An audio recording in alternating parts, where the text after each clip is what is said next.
sa may matitinik na halaman.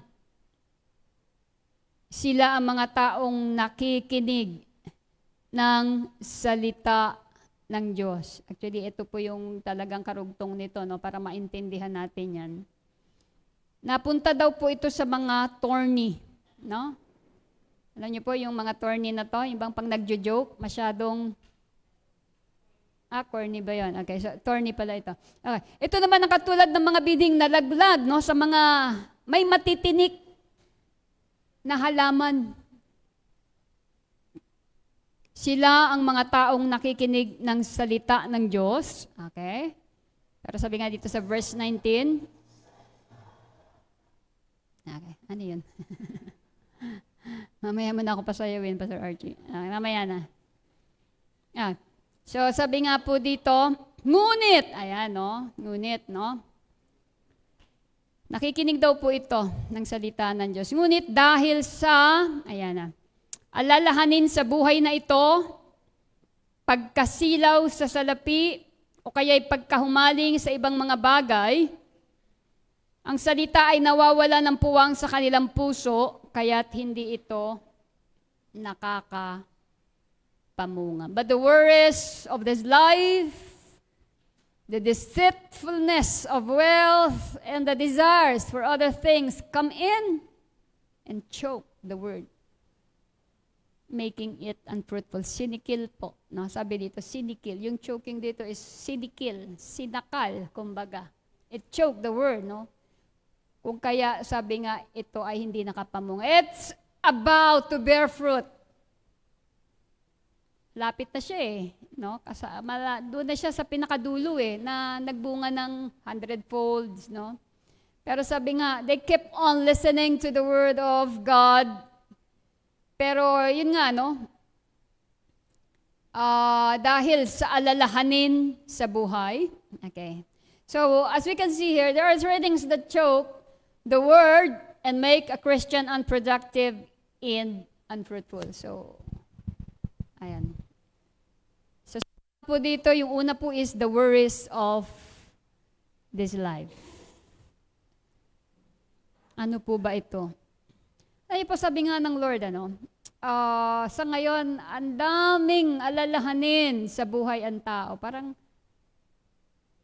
halos lahat talaga nagwo-worry ngayon.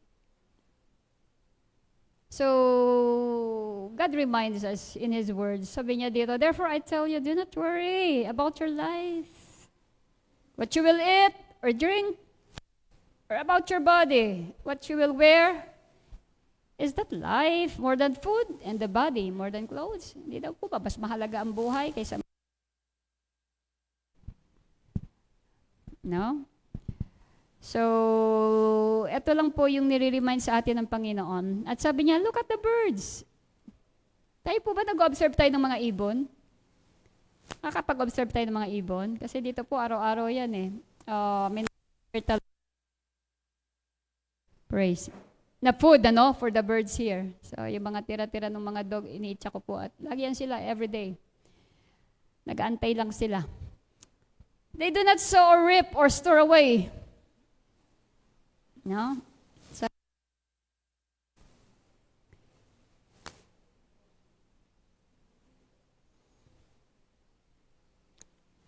in barns, and yet your heavenly Father feeds them. Hindi daw naman to nagtatanim. Hindi naman daw to, whatever, no?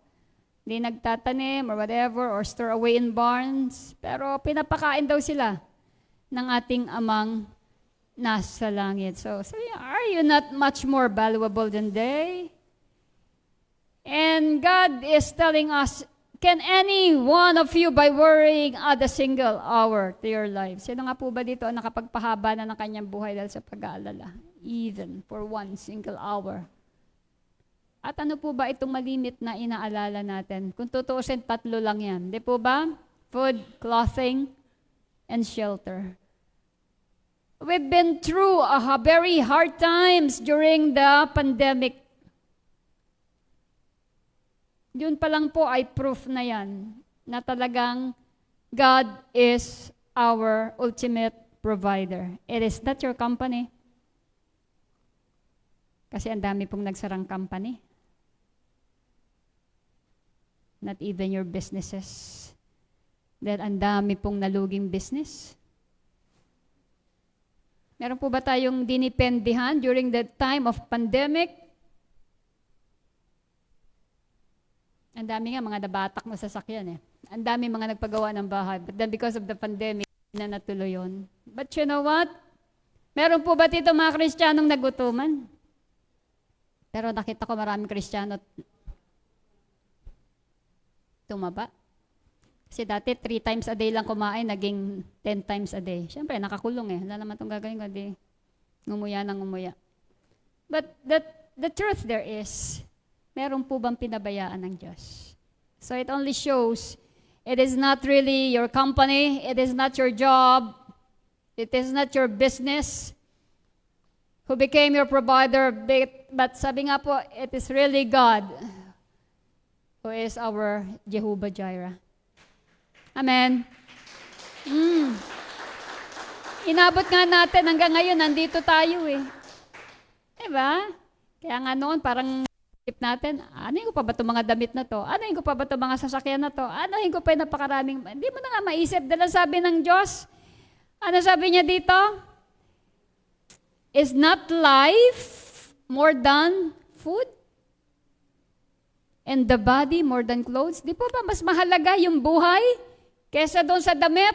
Anuhin mo yung damit na yan? Saka pupunta? Wala naman. Ano yun? Mag-fashion show ka dyan. Araw-araw magbihis lang magbihis. Ang kaikot. Pero doon po pinakita ng Diyos what more important is our life. Kaya sabi nga, every gising is a blessing. Kada umaga gising ka, buhay ka, malakas, kumpleto ka, hindi ka kikirat-kirat dyan, whatever. Thank God for that. No? Ang dami na po nating hindi nakasama. Sabi ko nga, so many, nag-desire po sila, nangarap sila, they could really sit there. Di po ba? Ilan sa atin dito na nag-attempt or nag-desire tayo na kailangan sa mga fellowship nandyan ako. But not at all times, nakakaupo tayo dyan. Tama pa? Hindi naman natin kasi masabi, no? Because life is so uncertain. It's full of uncertainties. And every time na tayo po ay nandirito sa gawain, we should really thank God for that. Because not everybody has been given a chance. Dahil sabi nga natin, some of them, they were in the bed, they're in the hospital. Some of them, they were in prison. And the saddest part there is, some of them, they were 6 feet below the ground already. No? So life is more than important. Pero ano po ba itong tawag dito? Gugulumihanan. Ayan. Ano yun, yung worry? Ano sa Tagalog yan? Worry? Pinangangambahan. Ayun. No? So, ayun eh, no? Kaya, this is just to remind us. Kaya sabi nga ng Lord, so do not worry, no? Saying, what shall we eat? Or what shall we drink? Or what shall we wear? Therefore, sabi ng Lord, do not worry about tomorrow. For tomorrow will worry about itself. Wala man yung bukas bang problema sa bukas? Its day has enough to be worried. Yun lang po talaga ang ina-aware tayo ng Bible. And the Lord keeps on reminding us. No? Kaya ano bang sabi niya dito kay Martha? Martha, Martha. Dami pa dito mga Martha eh, no? The Lord, do you not care? Sabi, hindi ka ba nagkikare sa akin? Nahayaan mo ako na ako lang talaga yung magtrabaho na magtrabaho? Eh, bakit naman ito si Maria? Nandyan lang, oh. Nakaupo lang sa paanan mo, nahayaan mo lang. Tapos ako, pagod na pagod ako. Ako nang ako yung nagsiserve dito, ako nang ako yung gumagawa. So sabi niya, patulungin mo nga yan si Maria sa akin. Pero ano sabi po dito ng Lord? No? Martha, Martha. Hindi ko alam paano sinabi ito. Martha, Martha. Paano bang boses ng Lord dito? No? Hindi ko alam eh. So the Lord answered, you are worried, no, and upset about many things. Worried and upset about many things. Pero tingnan niyo po sabi niya, but few things are needed. Doon sa marami, no? Sabi nga, isa lang talaga ang kailangan eh. Dahil sabi niya, or indeed, only one. At sabi niya, Mary has chosen what is better. And it will not be taken away from her. Nakuha ni Mary kung ano yung dapat. Eh nga po yung, kung titignan natin dito, no? Yun ang sinasabi ng Lord, seek ye first the kingdom of God. Hindi tinotolerate ng Diyos ang katamaran. What God is telling us is for us to seek Him first, being our Lord and His righteousness. Sabi niya nga po, all these other things, that is His promise, shall be added unto you. Experience naman natin yan, di ba? Because we thought for a while, ang provider natin yung tindahan. We thought for a while, ang provider natin yung company. And we also thought for a while, ang provider natin yung business. So what then we did? Ano we do with that, no? Kahit linggo, kahit para na sa Panginoon, wala tayo. Okay lang po, doon sa mga iba na talagang because they have work, it's okay. But if we can make it, no? Especially during Sunday, because that is the Lord's Day. This is a day of celebration. And we have time, we are able, no? We can make it to be here. And yet, we choose. Just like what Martha did.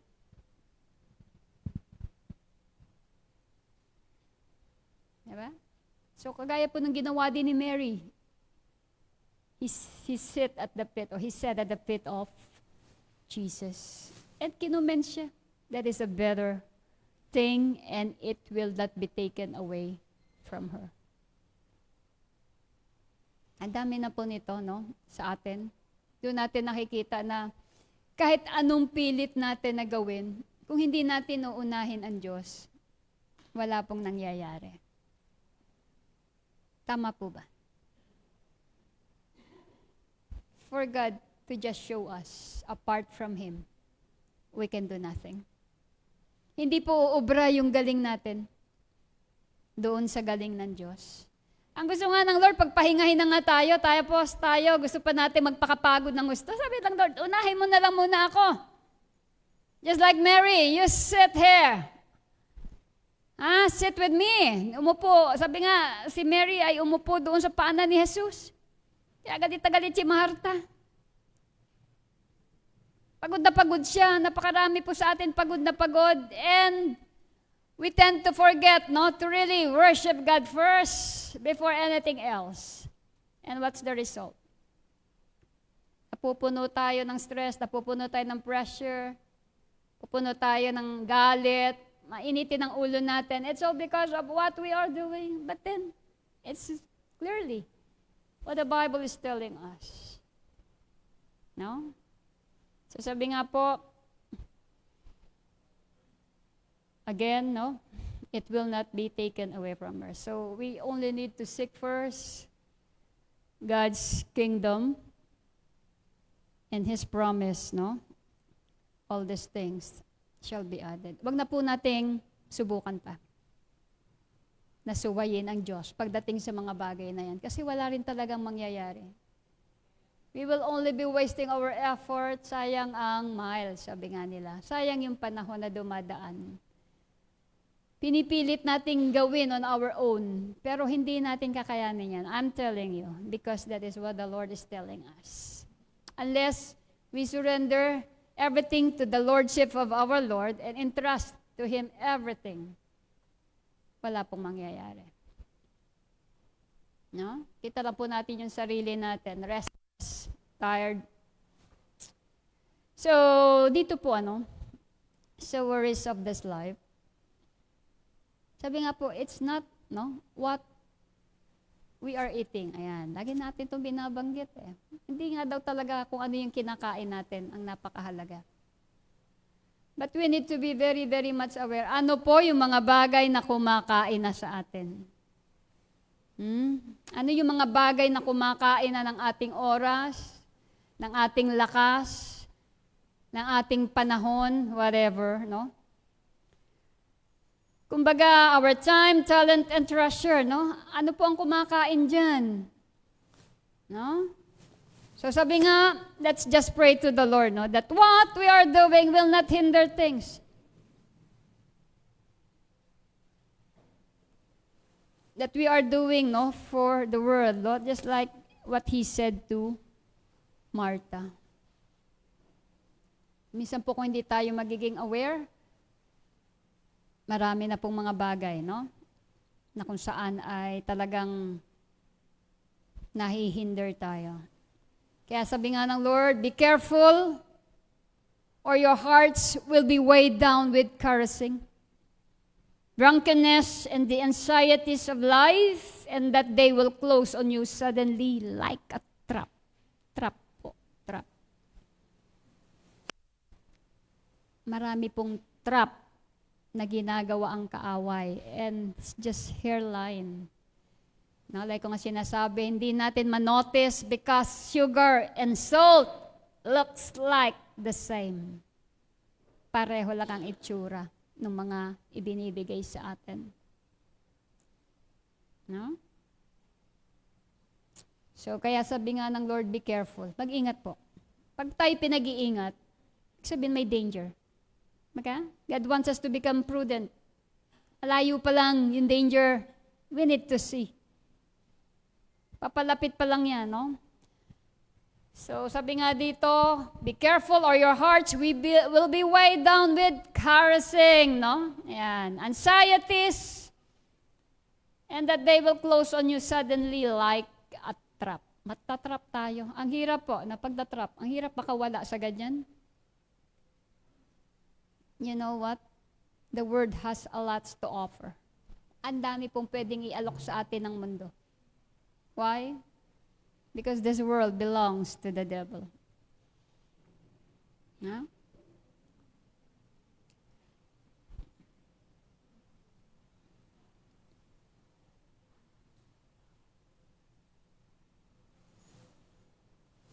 Yeah.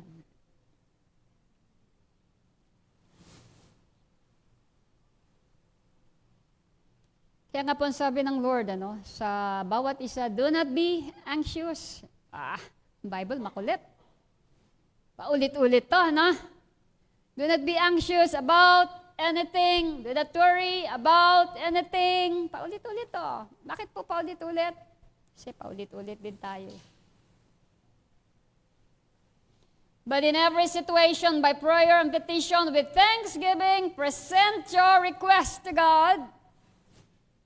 And the peace of God which transcends all understanding will guard your hearts and your minds in Christ Jesus. Alam niyo po, yung peace, the tranquility, ibang klase po yan. Yung kapayapaan na yan.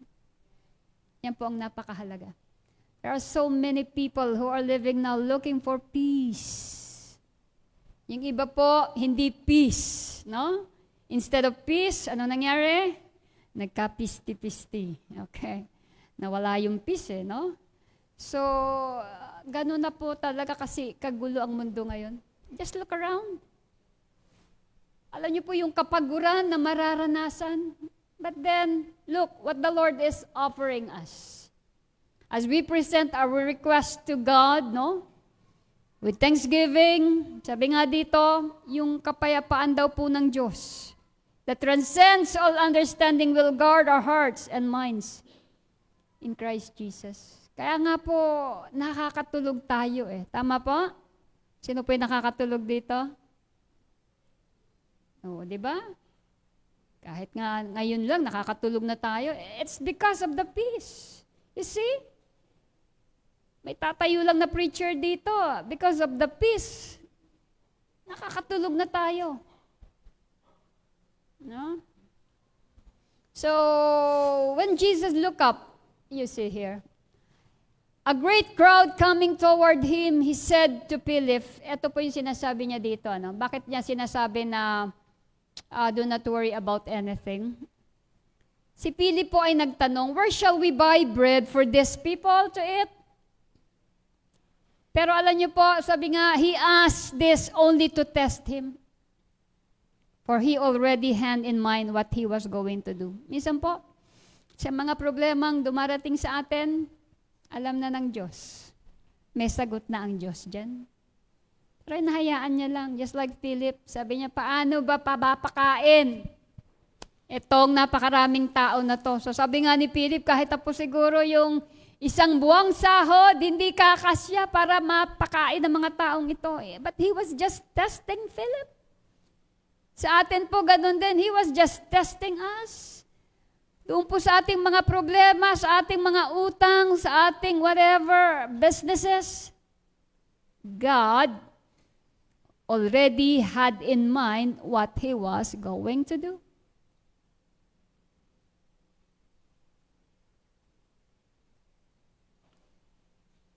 Because sabi nga po, hindi ang problema kung walang solusyon.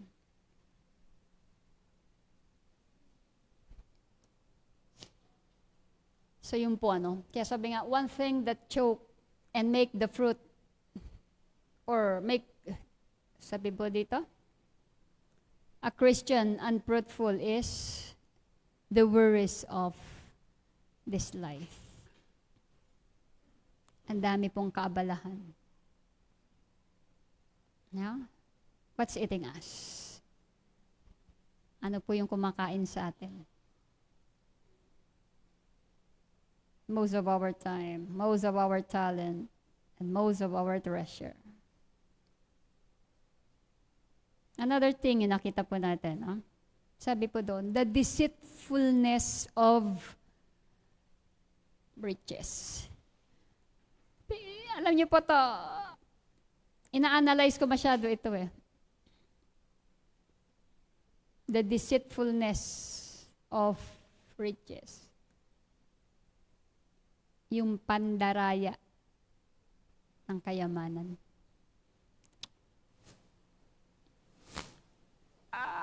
Sabi nga po dito, Luke 4 and 5, nawala yung 6. The devil led him up to a high place and showed him in an instant all the kingdoms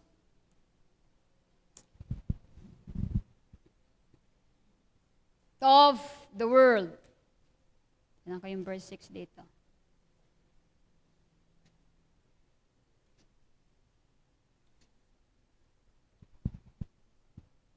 And he said to him, I will give you all their authority and splendor. It has been given to me, and I can give it to anyone I want to. So verse 6, it was not been included here.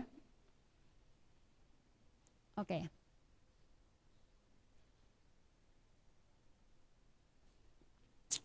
Okay. Sinabi ng diablo, ibibigay ko sa iyo ang lahat ng kapangyarihan at kadakilaan ng mga ito. Ipagkakaloob ng lahat ng ito sa akin at maaari kong ibigay kung kanino ko gusto. Actually, may word po dito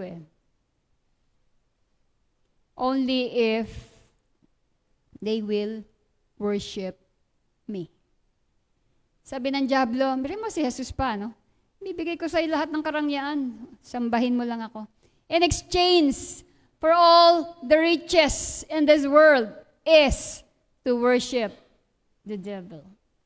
Dahil yun lang naman ang gusto niya. Ang tao, sumamba sa kanya. At may kakakayahan siya na ibigay dahil ito ay na-turn over sa kanya. No?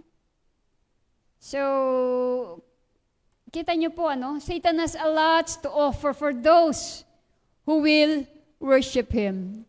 Alam niyo po, yung mga artista na to, kagaya nila Beyonce, Madonna. Yan, no? Sa 7 pala yun eh. So if you worship me, it will all be yours. Sige, pakita mo, Pastor Archie, please. Sino-sino to? Si Beyonce, no? Sino yan? Si Madonna? Si John Lennon? Sino tong isa? Lady Gaga?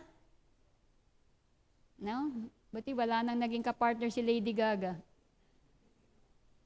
No? So, they all worship God. Oh, sorry, the God of this world, I mean, Satan. And in exchange, bababasa niyo po yan. Yung kanilang kaluluwa talaga ay naibigay na nila. Kapalit. No? Sabi nga, those who want to get rich fall into temptation and a trap into many foolish and harmful desires that plunge people into ruin and destruction. For the love of money is a root of all kinds of evil. Some people eager for money have wandered from the faith and pierced themselves with many grips. No? Alam niyo po, napakaraming mga tao, they became, no, so very much successful in the field, no, of whatever they chose, no. Kumbaga, it could be business. Alam niyo po, marami, they open up lots of branches, mga nag-aaral, estudyante, no, nagkaroon ng maraming mga award. That is good, no. Sa mga company, ang daming promotion. Lahat po yan ay maganda, no? If that could really give glory para po sa ating Panginoon. But then, sabi nga po, wag lang darating sa time, no? That all those time, talents, and treasure that we invested, here, ay hindi siya magkaroon ng profit para doon po sa kingdom of God. Kapag sabi nga po, dumating sa time na na-neglect na natin, no? Yung mga bagay na para sa Panginoon, we need to be very, very careful. No? Because that is the time that the word was already been choked. Na because of those things, no? That we run after. Kaya dito po makikita natin, napakarami pong pwedeng i-offer. Just let's be very, very careful.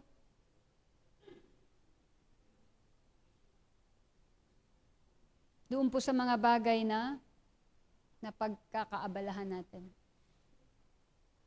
Mari kasing sabi nga, alam niyo po, pasaganain ka rin eh.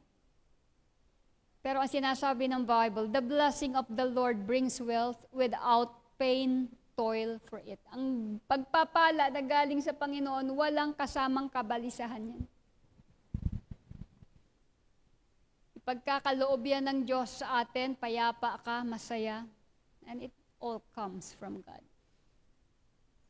Pero kung yung mga bagay na yan, because we want to accumulate those things, at marami na pong affected sa atin, please, be very, very careful. Sabi nga kanina sa binasa natin, the enemy is giving us a trap. No? Kapag unti-unti nang nawawala yung ating oras para sa gawain, it could be a trap. And it is the Word of God telling us that. God is giving us a warning. No? So, sabi nga, ayan, the deceitfulness of wealth. Grabe. Alam niyo po ngayon, ang bilyon ngayon, parang normal na lang ang bilyong usapan ngayon eh. Hindi na milyones ang usapan ngayon. Bilyon na. Parang ngayon, pag may milyon ka, ang liit na yan. Yeah. Kailangan umabot ng bilyon, umabot ng trilyon. Yan na ang pera ngayon. Biruin mo, kung yan ang hahabulin ng tao, And sometimes even Christian was being trapped. Suhulang ka ng 1 bilyon. So magtrabaho ka lang sa ganyan. You can have your work there. Ang laki ng sweldo. Kaya lang magko-compromise ka nga lang talaga. That's why one of our brother has shared with us. Hindi niya na daw kinaya. Talaga nag-resign na siya.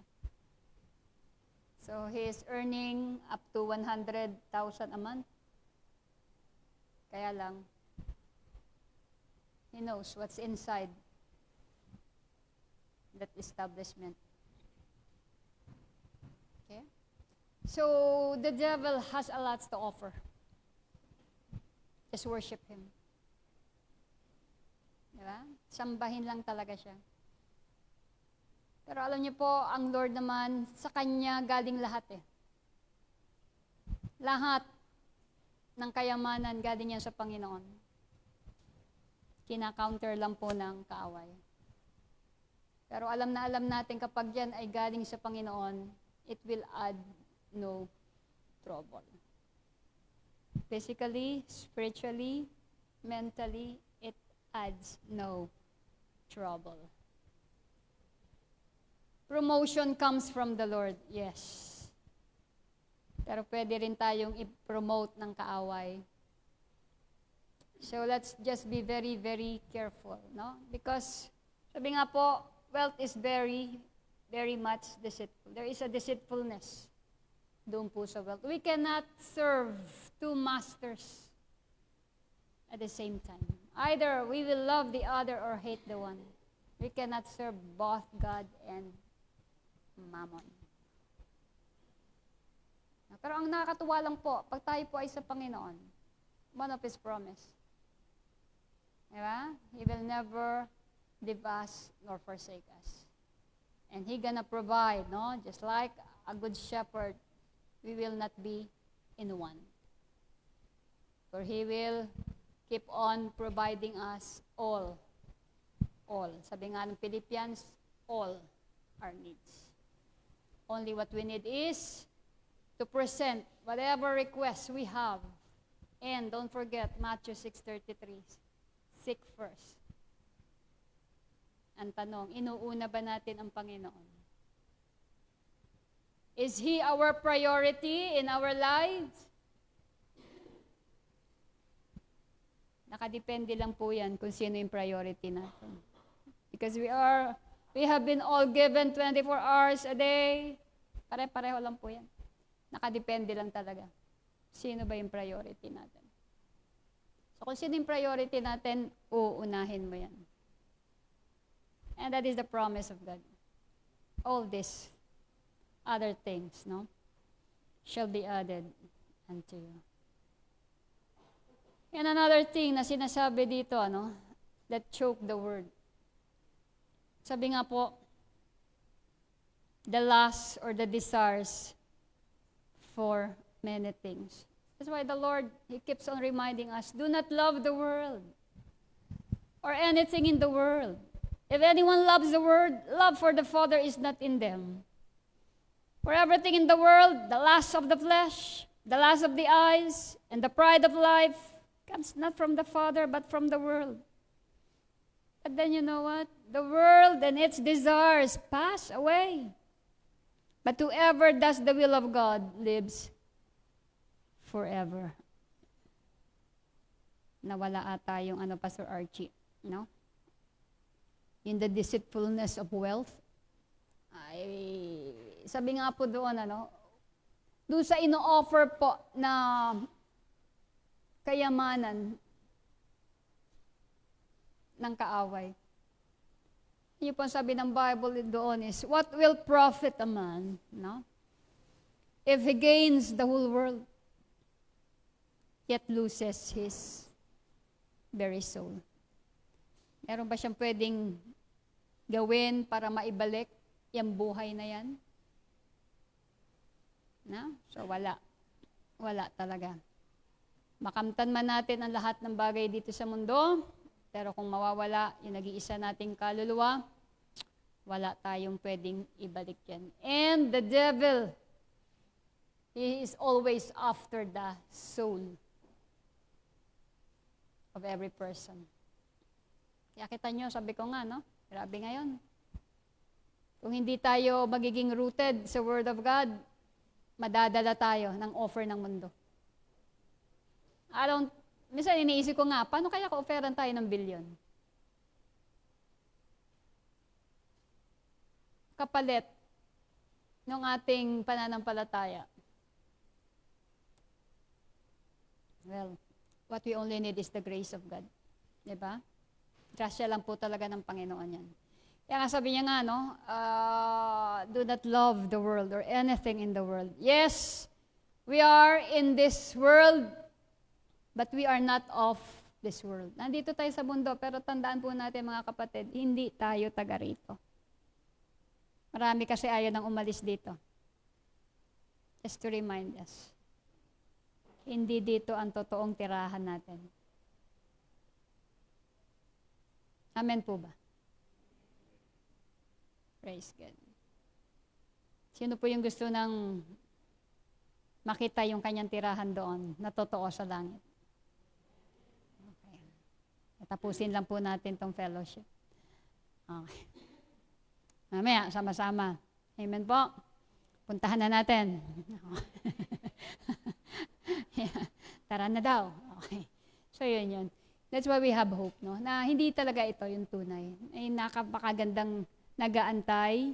Kaya sabi nga, kung ano man yung mga bagay na meron tayo, ano lang po yan, wala yan sa katiting ng bagay na inilalaan sa atin ng Diyos. That's why the Lord keeps on reminding us not to be trapped, not to be deceived, because of the things that is really awaiting us. Huh? Ayan. So, alam niyo po, because of that, sabi nga, the worries, the cares of this world, life, the deceitfulness of wealth, and sabi nga po, the desires for many things, it resulted to unfruitfulness. It says here in Isaiah 5:2, he dug it up and cleared it off stone and planted it with the choicest vines. He built a watchtower in it and cut out a winepress as well. Then he looked for a crop of good grapes, but it yielded only bad fruit. Ang saklap nito. Nag-expect ka na mayroong magandang magiging bunga. All of a sudden, sabi dito, it yielded only bad fruit. Magiging desperado po tayo. Kapag doon sa itinanim natin and we're expecting talaga na maging maayos ang bunga, pagkakita natin, bakit ganito ang bunga nito? Ari ko to no? And Isaiah 5:4, it says here, what more could have been done for my vineyard than I have done for it? When I look for good grapes, why did it yield only bad? Para bagang sa atin po nag-expect ang Diyos? What if? Why did it yield only bad? Hopefully it's not. Kaya sabi po ng Matthew 3:10, the axe is already at the root of the trees. And every tree that does not produce good fruit will be cut down and thrown into the fire. Hebrews 6:7-8, land that in the rain often falling on it, and that produces a crop useful to those from whom it is farmed, receives the blessings of God. But land that produces thorns and thistles is worthless and is in danger of being cursed. In the end, it will be burned. Mga kapatid, again, the Lord is always looking for the fruit, for our fruit, for the result, for the outcome of the things that He has entrusted us. He's given us our time, our talent, and our treasure. And the Lord is looking for the outcome of what He has entrusted us. Now, ano po ba yung mga bagay na dapat nating gawin in order to preserve that fruit in our lives? So sabi po ni Hosea, dito po sa chapter 10 verse 2, breaking up the fallow ground. Why? Because their heart is deceitful. And now they must bear their guilt. The Lord will demolish their altars and destroy their sacred stones because Alam niyo po, ikakaroon na kasi tayo ng sarili nating altar. It is no longer God who is on that center, no? But we build an altars of stones. That's why sabi nga po dito, the Lord will gonna destroy, no? Their sacred stones. So, what we only need to do, alam niyo po kasi parang sa lupa ito kahit na anong hasik ng binhi, kapag hindi talaga naararo yan at naging matigas na, even if you keep on, hulugan mo man ng hulugan ng binhi yan, tatalsik na lang yan. Minsan sa atin ganun din po Sabi nga kanina, carousing, no? And the trap that has been set to us. Minsan, kapag napuno na po yan, may mga altar na dyan, even the Word of God can no longer penetrate. Marinig man natin ang marinig, hindi na siya makapenetrate. Mas nagiging harden siya.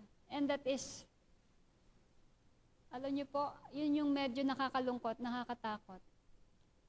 So the hardness of unbelief must be faced, quarrel, and broken, squarely, and broken up if God is to plant something new and fruitful in our hearts. Kailangan daw po ma-break yan. So sa tingin po natin, even how many times we hear the Word of God, we heard it, parang minsan tumatalsik na lang. That hearts need to be plowed. No? So that sabi nga po, to plant something new and fruitful in our hearts. So, yun lang po, mga kapatid. And the question is, sabi nga, when was the last time, you were literally on your knees, broken before the Lord? Kailan po ba ito dumating sa punto na tayo po talaga ay lumuhod sa harapan ng Panginoon? And I'm calling the music ministry to please come.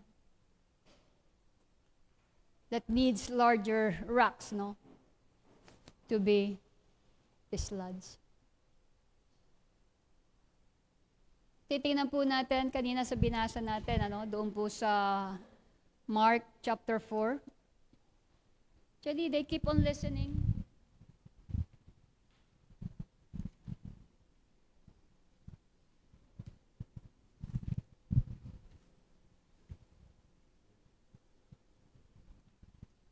No? Sabi nga po dito, sila yung mga taong nakikinig ng salita. Nakikinig actually. But you know what? They're about really to bear fruit. They're about really to become full in the kingdom. But then, what hinders them is the busyness of this world, the deceitfulness of wealth, and the desires for many things. It hinders them from becoming unfruitful. And yet, sabi nga po ng Panginoon, to some, ano po yung ini-expect niya? Anong sabi niya dito? Seed fell on good soil, where it produced a crop of 160 or 30 times what was sown. The seed falling on good soil refers to someone who hears the word and understands it. This is the one who produces a crop yielding 160 or 30 times what was sown. Praise be to God. Tayo po lahat ay pumikit.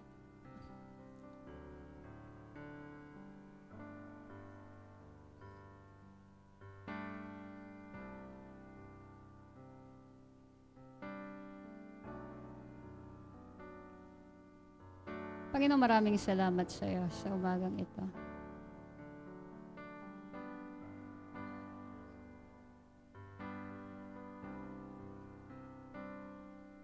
You always give us, Lord God, that conviction and not condemnation. The desire for us to draw near to you. And by your grace, Lord, ano man po ang aming mga pagkukulang, magkaroon kami ng kapakumbabaan na lumapit sa iyong harapan. And us to admit it, not to justify it. Dahil hindi ka po pwedeng magkamali sa aming mga buhay, Lord God. You own us. Ikaw po ang nagmamayari sa amin. You created us, Lord God. You know our innermost being. You know when we sit. You know when we stand. You know when we are happy or sad, Lord God. You know when we are telling the truth. You even know when we do not. And we are opening our hearts to you right now, Lord. Kung paano, Panginoon, na ninanais mo na kami po ay maging fruitful, maging productive. It will not happen, Lord, unless we admit na kami po ay nagkaroon ng pagkukulang sa iyo.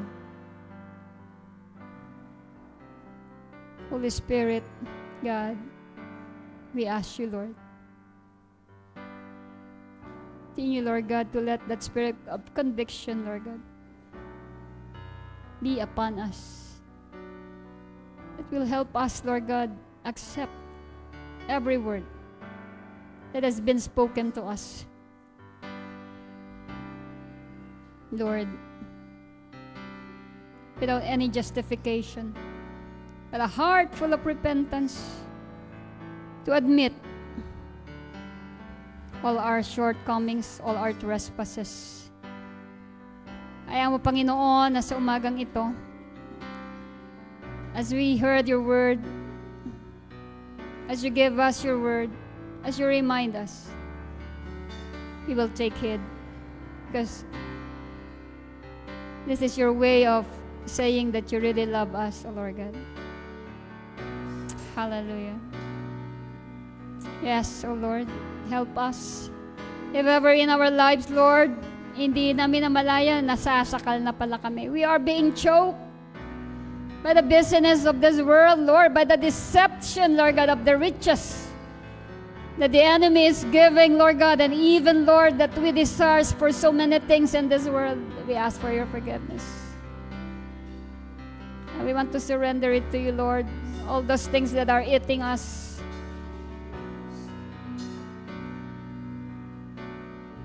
Hallelujah. Mga kapatid, I want to call on you right now, please. If you think you need God to strengthen you more, if you think our hearts need to be plowed, maararo ng Panginoon ang mga puso natin upang ang mga salita niya ay patuloy na makapenetrate, please just come forward and be humble enough to admit all our shortcomings before God and just allow Him to minister to you this morning.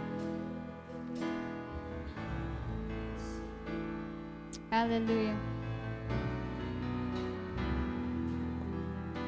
And I'll be praying for you. Hallelujah. Just come forward. O Diyos, sa kabutihan mo, ako'y naririto upang magpuri sa iyo. O Diyos, sa kabanalan mo, yes, Lord. nalulugod ako. Yes, Jesus. Buhay Yes, Lord. Help us, Lord. Help us. Ikaw lang po ang nagtiwala sa amin, Panginoon. Ikaw lang. ang nagtiwala Ano po ngayaan, sa Panginoon, na masayang akin. ito. O Diyos, Salamat di sa pagtitiwala kita mong yan. bibiguin, magtatapat sa iyo, maglilingkod ako. O Diyos, kay buti mo. Ikaw lamang, Panginoon. Ikaw lang Sige po, kausapin mo ang Panginoon. ang nagtiwala sa akin. Yes, oh God. O Diyos, di kita Tuloy ka pong kumilos, Lord. bibiguin. Help us realize, Lord, all our shortcomings, oh God. Magtatapat sa iyo, Panginoon. maglilingkod ako. Matawag kami sa iyo sa oras na to. O Diyos, kay buti mo. Ikaw lamang Forgive us, ang Lord, forgive us. nagtiwala sa akin. Masyado na O ang Diyos, hinahawakan, di Panginoon, ang kita aming kakayahan. bibiguin. Ang aming kalakasan. Magtatapat Pagod na kami, Lord. Pagod sa'yo. may Panginoon. Wala pong nangyayari, Lord. At tama ka. Ikaw lamang, Panginoon, ang aming Diyos na patuloy tutulong, gagawa para sa bawat isa. Ginawa na po namin lahat, O Lord. Diyos, di kita Maamin kami, Diyos, hindi namin kaya. Nandito kami sa harapan mo, nagpapakumbaba. Maglilingkod ako. Tulungan mo po kami, Lord God, na patuloy O pagkatiwalaan ka. Kay buti Sa lahat-lahat. mo. Hallelujah. Ikaw lamang. Ikaw Oh, lamang. hallelujah. Yes, oh God, Lord. Wala sa akin. Salamat, Panginoon. Salamat sa pagtitiwalang yan. Hallelujah. Magtatapat sa'yo, maglilingkod ako. O Diyos, kay buti buti mo. Ikaw lamang ang nagtiwala sa akin. O Diyos, di kita Bibiguin.